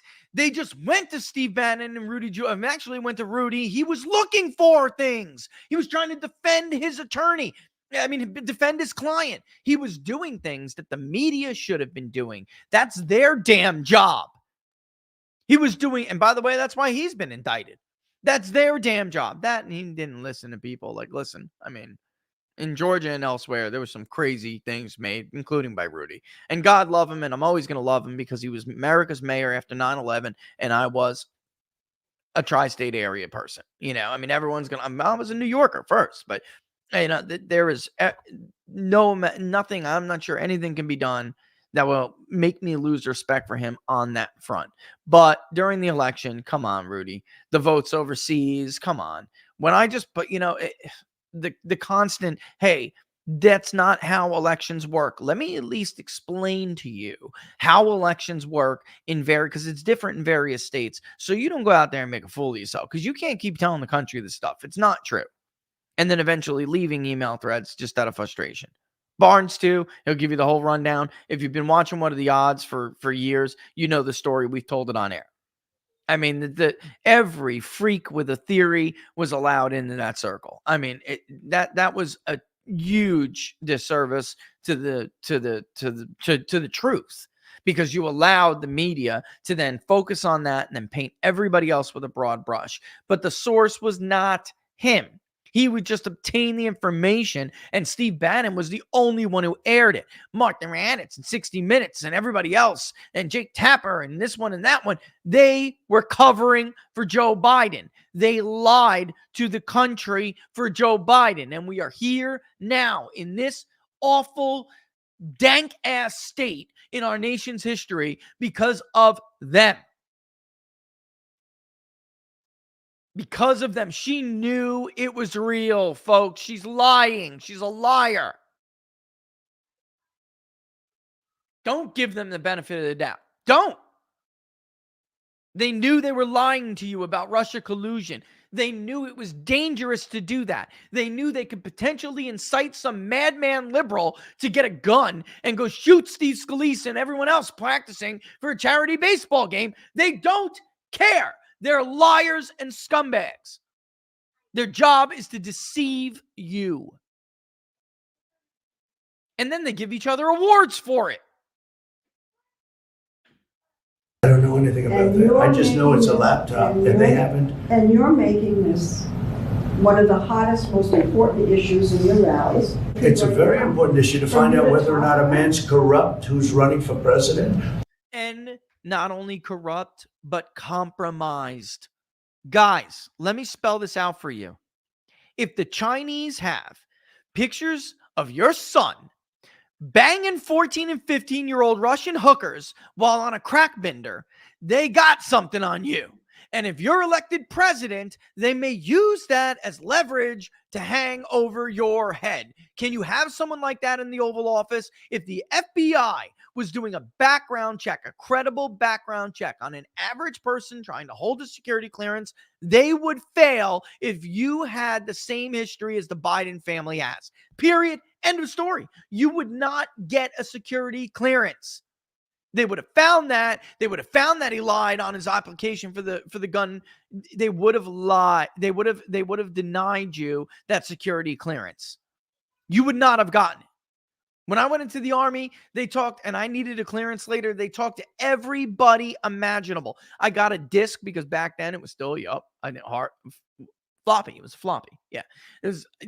They talked to everybody. My friggin' English teacher, Mr. Gallagher. No joke. They would have found Hunter's illegitimate child. They would have found the information. I mean, it's disgusting. They would have found the hookers. You would not have gotten it. You would have been denied. But this man's going to hold the highest office, and she's asking him, why do you make it such a big deal about it? That's why the former director of national intelligence went back to Texas and cracked a bottle of bourbon because after the election was over and the transition of power was complete, because he knew our country was in the hands of somebody who was compromised.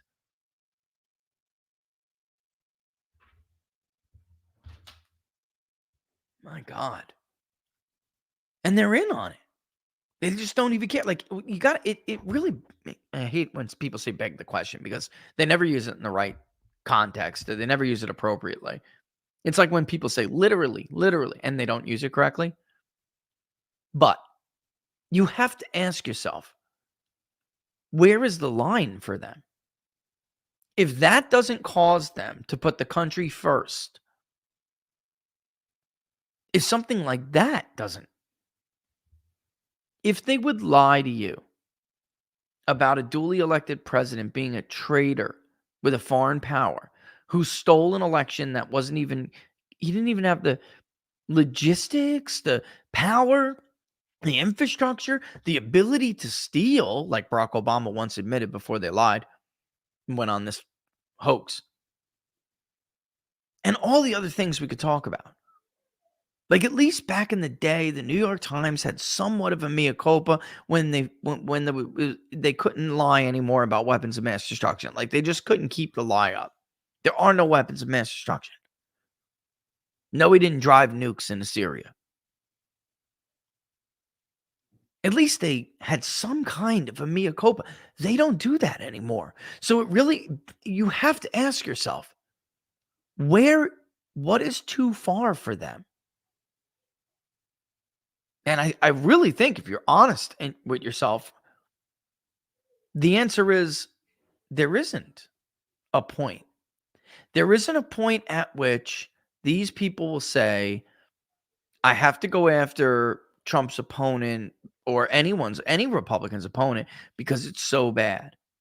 Hillary Clinton's smoking gun with Trey Gowdy's a punk and a coward, but smoking gun email about Benghazi with her daughter, no less, who didn't have a security clearance, and yet she's just talking to her daughter about this crap.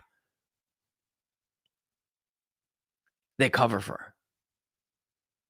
Chris Stevens is dead. The people who are tasked with protecting him, most of them are dead. And that isn't the line. Where's the line? Where's the line? I'm telling you, I would argue there isn't one. And then that goes to something, and I'll finish playing the clip in a second, but let's roll with this for a second. Then that goes to something Trump has always said, like the fake news media is the enemy of the American people. And that's just so dangerous. You're putting journalists at risk. Like you put Steve Scalise at risk with your lies.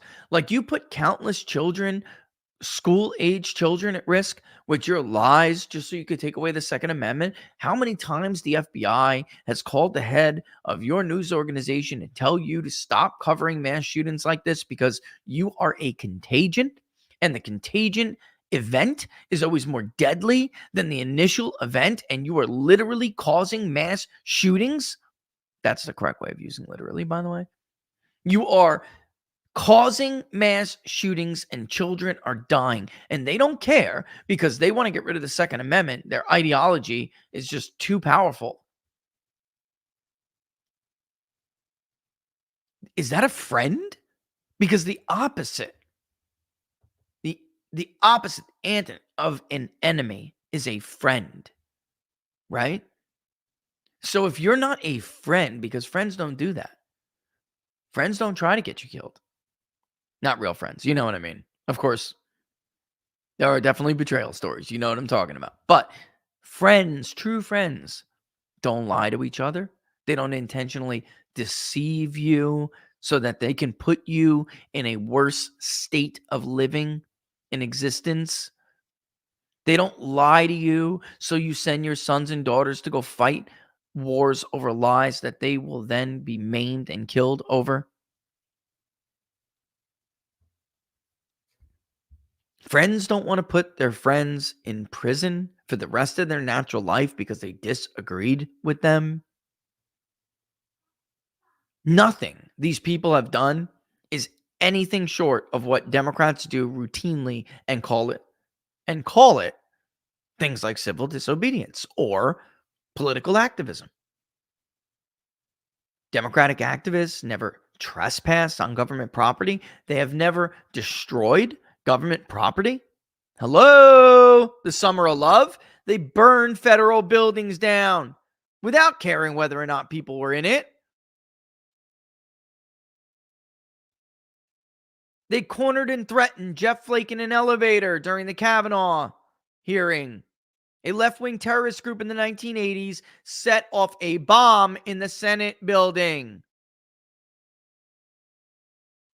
Almost every presidential assassin has been a left-winger.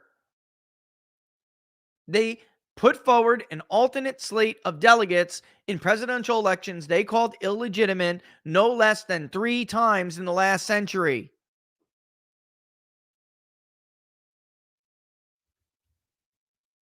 That is not a friend. So,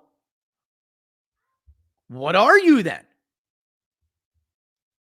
Is it hyperbolic or dangerous rhetoric to say that they are the enemy of the American public? They are the enemy of the American public because by definition, if you are not a friend to them, you are and more than that, you could be neutral for crying out loud, but you're not even that. You actively try to hurt and deceive the American public. You are actively pursuing agendas that not only politically hurt them, but their everyday life. You're hurting their children. You're hurting their children's welfare. You're taking away their jobs. You're taking away their liberty. You're taking away their freedom. That is an enemy by definition. Webster shit. Who's accepted money from China and from Ukraine and from Russia? All these Yeah, I think things that's have an been Leslie Stahl goes on. Oh, there it is. All these things have been invested. Oh, what was I calling? Oh, Laura said I was calling her Martha Raddatz. I'm sorry. It's Leslie Stahl. You're right. I'm sorry. Anyway, what? All of these things have been investigated and discredited. Lie. You are lying to cover for somebody who could put the nation's security, prosperity, and welfare at risk because they are compromised. Is that a friend or an enemy? investigated and It's incredible the way you can try and say this and sit there and look me in the eye and say it. A Republican He accepted money, committee. his family, from Russia, from Ukraine, from China, and from other places. And a His Republican- brother, who didn't have Where's the credit for this? Hold on one second. Where's the credit for this? It's supposed to be like at Vince Manfield on Twitter or something like that. Well, listen, let me just stop and give him credit for it. That's where we got it. You should be giving us credit. experience, became a big builder in Iraq without experience. Take a look at what's going on, Leslie, and then you say how that shouldn't be discussed. I'm saying, It's the biggest scandal out there, Leslie, and you don't cover it. because it can't be verified. You want to talk I'm about telling you. insignificant things. I'm telling you. Of course it can be verified. Excuse me, We they cannot found the verify. laptop. Leslie, It can't be Leslie, verified. what can't be verified? The laptop. Why do you say Unbelievable. It's unbelievable dystopian crap. What the hell is she talking about? Hey, Leslie, you know what can't be verified? Any science behind the concept that you could be born with a penis, but somehow spiritually be, a woman trapped in a man's body. That can't be verified. There's no chromosome. There's no science to indicate that. It's a delusion. And the reason the credit didn't go up, and that makes total sense, the reason the credit didn't go up is because the lower third would have been on the bottom and would have cut the words off. But this is from Vince Mansfield on Twitter, I believe. Vince Mansfield. And if I get that wrong, I'm sorry. And we'll give the credit where credit's due later. But that makes sense. It can't be verified. How many times have you heard them say this? Of course it can. The fake ass dossier could not be verified, Leslie. But that didn't stop everyone from their fake unnamed sources saying it was verified. There were things in there that, you know what? And it was so twisted how they would do it. We can't verify that those things are unverified. So therefore, some things in that dossier may be real. Yeah, he pissed on some hooker in Russia. Get out of here, man. Donald Trump is a germaphobe, which is verified and everybody knows, even though he's done really good with it since his entrance into political public life. Germaphobes don't hug public, don't hug the American flags that are in public that somebody else put out there. That's a no-no. They don't shake hands. He shakes everyone's hand now. My God. These people. And they just want us to forget about this and then go, I can't imagine why he's down in the polls. I can't imagine why people want Trump back. But he's a felon. Okay. In your fake ass world and your fake kangaroo court, he's a felon. You know who else was a criminal? John Hancock. Sam Adams. According to their ruling classes. You know, you got a lot in common with John Hancock, Mr. President, actually. John Hancock had it made. Of course, he was a smuggler, but John Hancock had it made. He didn't have to give up all of his wealth and his cushy little lifestyle to go against the governor. He had it made.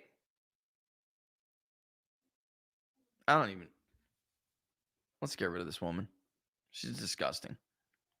What a disgusting twit. Oh, and now, thank you. Thank you to Leslie Stahl and Lester Holt and Martha Raddatz and all the rest of them are such prestigious journalists, because now we have this. This was after the clip that you probably all saw, which I'm not going to play, in which Biden appears to have crapped himself and then will not sit down on the chair because he crapped himself. And if you missed the other one, there's also a nice little clip out there in which he faces the wrong direction to put his hand on his heart for the American flag. And all the veterans are sitting there. And of course, I'm talking about the D-Day ceremony, the anniversary ceremony. All of them are sitting there in the most awkward situation ever, standing because they don't care about the president when it comes to that. They're going to turn toward that flag. And they're going to put their hand on their heart where that flag is. Or they're going to salute where that flag is. But not other heads of state and dignitaries. Oh, no. They all turned with Biden to look in the wrong direction just so Joe Biden didn't look bad. Anyway, and he goes back. I don't know what they're doing. Probably changing his diaper. And this happened. This guy is lost in the sauce, man. And this is not compromising the safety and security of every American. This is, forget about what's on that laptop, which is something that should get people thrown in jail for trafficking. I mean, this is nasty. And the reason they don't charge people with those crimes is because this is what the ruling class does. I mean, you peasants and your little 13 and 15-year-old daughters are there for their pleasure. So, that's why they don't really like those kind of cases, and they don't like to charge them. Like Ed Buck there had to be 4 public allegations and and affidavits before they were forced to take action on Ed Buck, because God knows whether Adam Schiff was with his friend during one of those drug and rape sessions. Oh my God, the People's Pundit really, oh my God. Yeah, okay. Would you be surprised to learn that Adam Schiff showed up at one of Ed Buck's rapist parties? I wouldn't. Look at that guy. That guy has "van with dark windows" written all over him. Give me a break.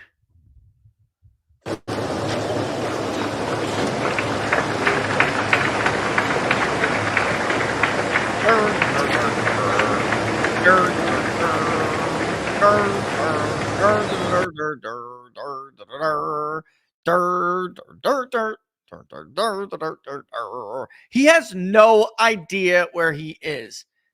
And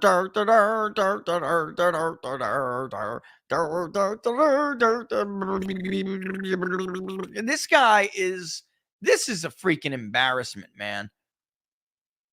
This is an embarrassment. That's what happens when you elect somebody who was around for decades. Oh, God. All right, Laura, you on yet? Funneling questions? Don't let me do this alone, for the love of God. Don't let me do this alone. Ah, it's empty. All right, let me try. Let's go to locals first. He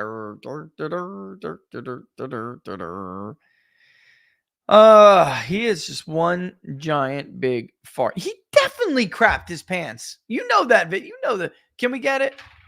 Let's get it. You think I'm kidding? He definitely did. I can't believe you guys are even having a discussion like that. He definitely crapped his pants. Hold on. Whoa, what's going on here? Holy moly. Whoa, what do we got going on? Oh, here it is.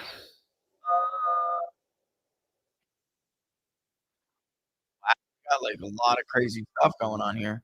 How many tabs? Okay. I got it. Wow. Oh, yeah.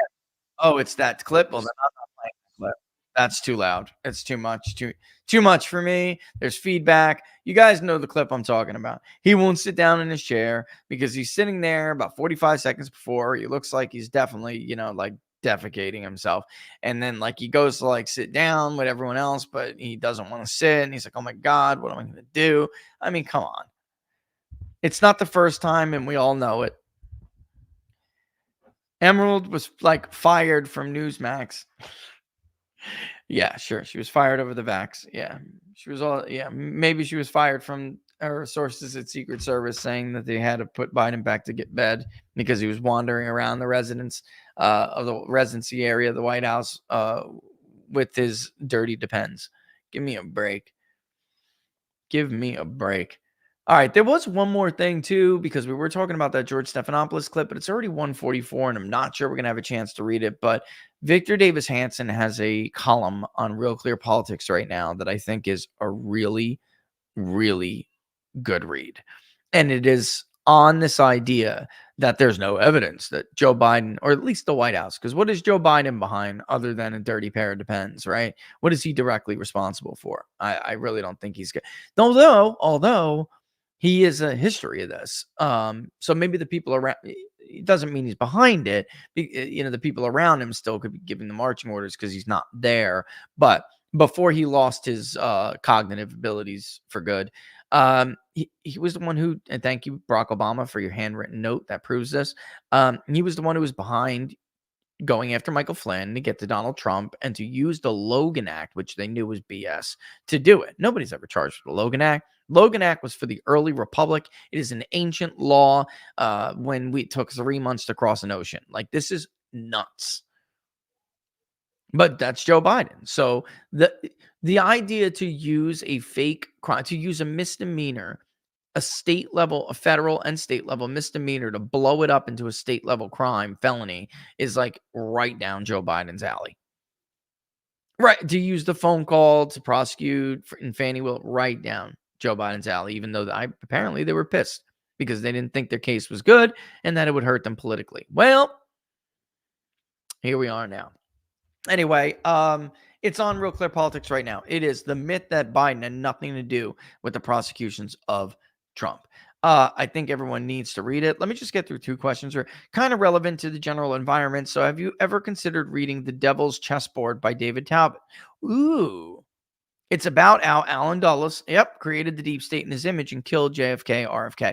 I am very familiar with that crew, kid. Interesting. Maybe once the election's over, you're talking about for book club, obviously. And yeah, maybe after the election is over, we'll do that. But there is some stuff we still need to get through for book club. There's like certain, and some of them are old too, but I think they're great to give us context about why, because of the way I think we're going to see totally different coalitions this year. Now, there'll be elements of the same typical coalitions, but I think we're going to see, this professional class swing to Democrats continue, although they may lose some support. It did appear even in the Fox News poll in Virginia that they're losing some educated people to Trump. They are. Not women, not college-educated suburban women. That demographic is not budging. But not every suburb is created equal. And there are men specifically with a college degree that have bailed on Joe Biden. And not totally at the Democrats, but there is evidence that is starting to happen. Our last generic ballot was Republican +2, but it was 43-41. So I'm not really totally sold on it yet, but I saw the Emerson poll too, which is now Republican +2. That came out a week after our poll was done. So they're still running far behind Trump. They are. But, the bottom line is they're getting a benefit from some of Trump's new support. Not all of it, but they're getting some of it. But I think that if that continues, then that will lead toward a totally, these exit polls, after they're revised and finished, I wouldn't take anything for granted with those exit polls come November.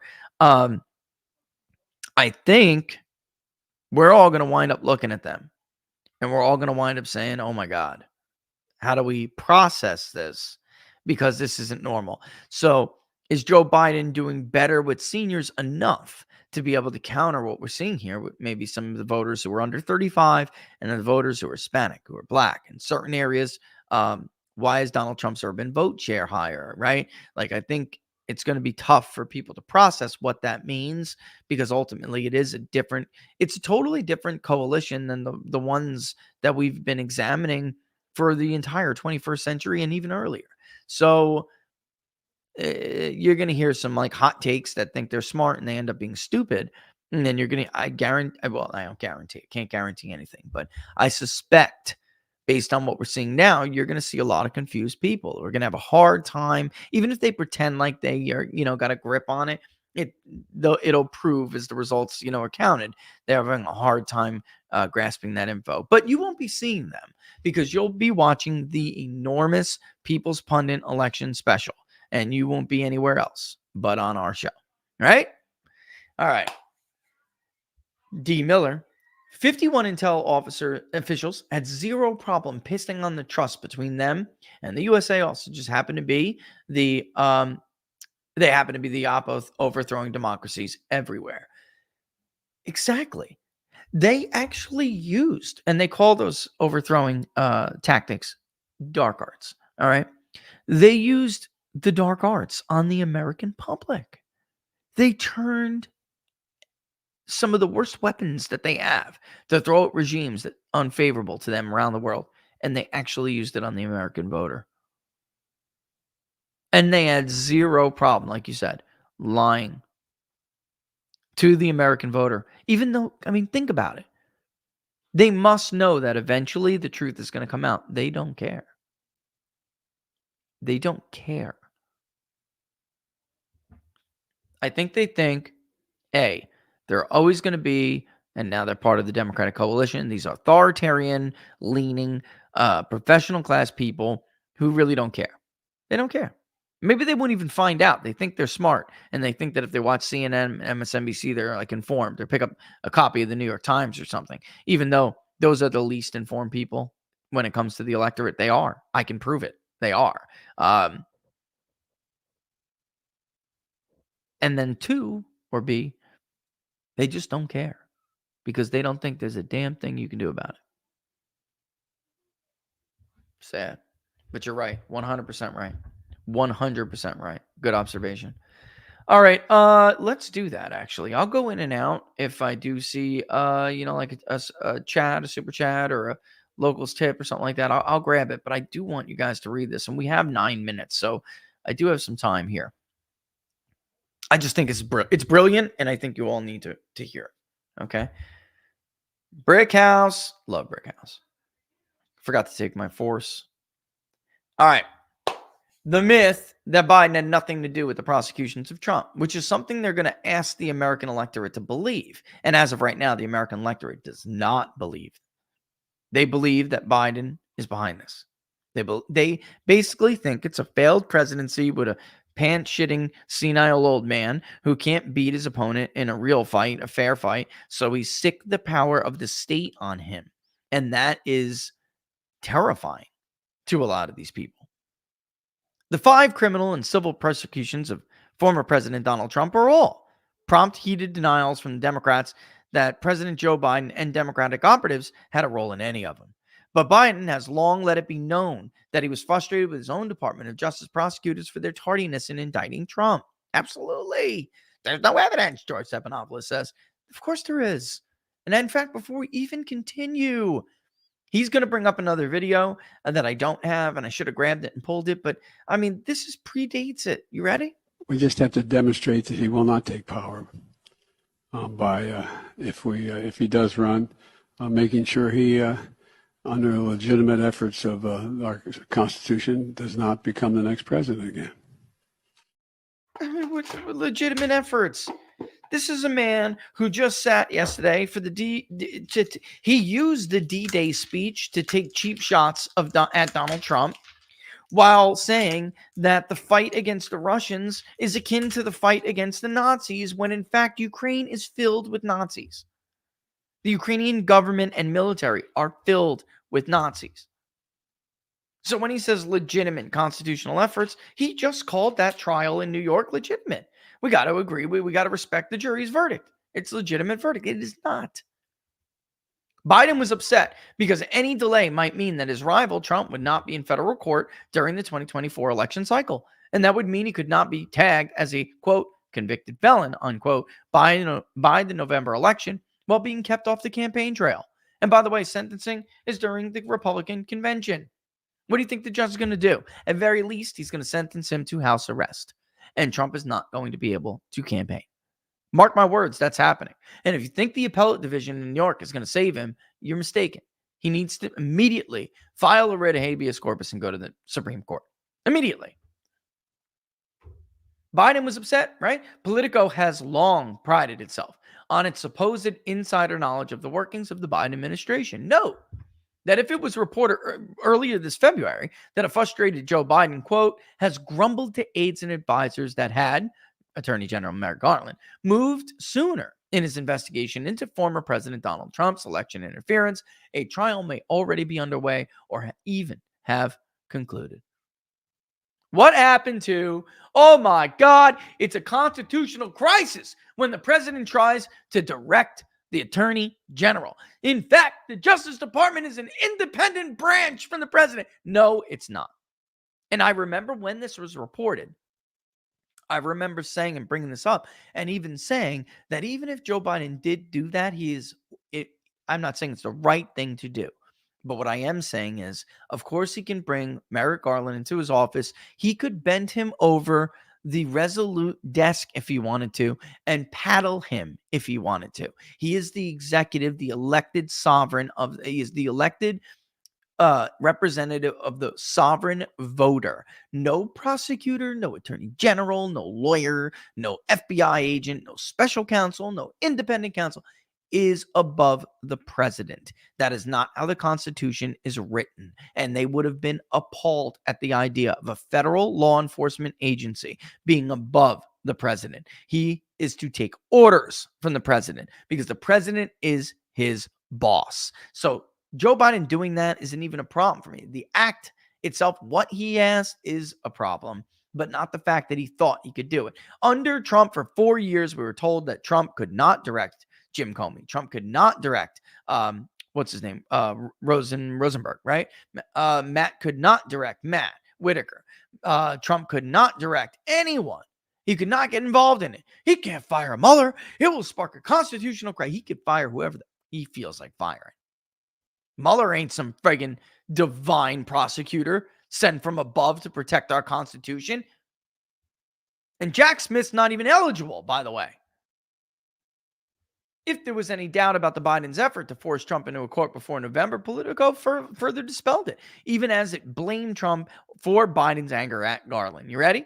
Quote, that trial still could take place before the election, and much of the delay is owed not to Garland, but to deliberate resistance put up by the former president and his team. Note in passing how a presidential candidate's legal right to oppose a politicized indictment months before an election by his opponent's federal attorneys is smeared by Politico as a deliberate resistance. My God, these people. Enemy.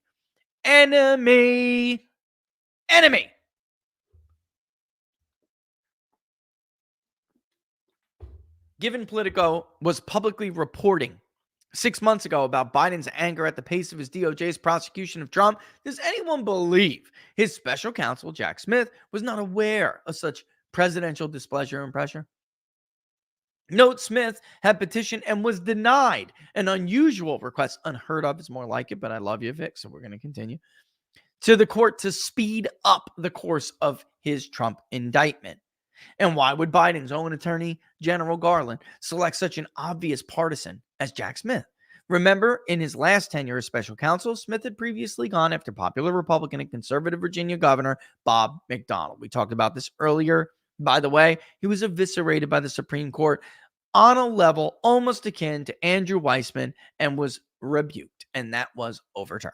Smith's politicized prosecution of an innocent McDonnell was reversed by unanimous verdict of the U.S. Supreme Court. That is rare, folks. That rare court unanimity normally should have raised a red flag to the Biden's DOJ about both Smith's partiality and his incompetence. There are only 2 federal prosecutors that have been this badly rebuked in a politicized case. And that, of course, is Andrew Weissman, who went after Arthur Anderson, and the other one is Jack Smith, who is currently the special counsel indicting Donald Trump. These are who they fetched out of the woodwork to go after Donald Trump. The 2 biggest pieces of shit scumbags the federal prosecuting ranks have ever seen. But then again, Smith's wife had donated to the 2020 Biden campaign. And she was previously known for producing a hagiographic 2020 documentary Becoming about Michelle Obama. Selecting a special counsel with a successful record of prior nonpartisan convictions was clearly not why the DOJ appointed Smith. The White House's involvement is not limited to Smith's federal indictments. Fulton County District Attorney Fannie Willis's paramour and erstwhile lead prosecutor in her indictment of Trump, Nathan Wade, met twice with the White House counsel's office. Twice. On one occasion, Wade met inside the Biden White House, not the executive building, somewhere. The Biden White House itself. Subpoenaed records reveal that the brazen Wade actually billed the federal government for his time spent with the White House counsel's staff, although so far no one has disclosed under oath the nature of such meetings. Folks, he billed them. In other words, if you're summoning me here to give me marching orders, you're paying me a stipend. You're going to reimburse me for this trip.